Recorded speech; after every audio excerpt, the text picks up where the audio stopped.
an train. Ar an train, dado, mamo, agus mé féin. Fecum tithe bana agus fecum tithe bui, fecum bós a fork agus capel ina lí.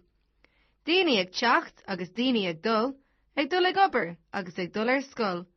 Lá sira ag dul ar an train, dado, mamo agus mé féin. Ceistena. Ceiste héan. Cáhfuil dado, mamo agus an bóchal. Ceiste dómh. Cada ecin an bóchal. Ceiste trí. Cáhfuil daoine ag dul. Ceiste cethair. An bhfuil lá sira aige.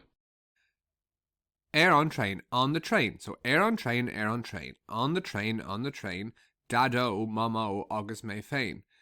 So grandfather, grandmother, and me.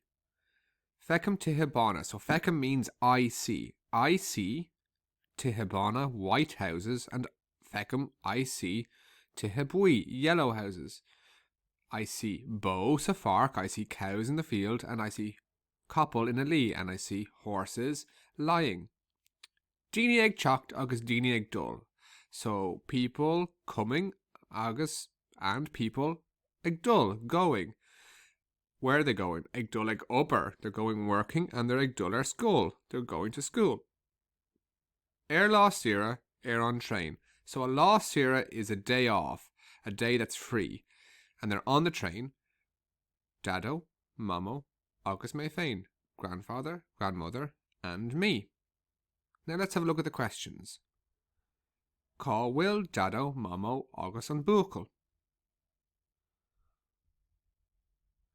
Well, tá dado, mamo, agus an búcail. Where are they? An train. Number 2. Cada ecin an búcail. What does the búcail see?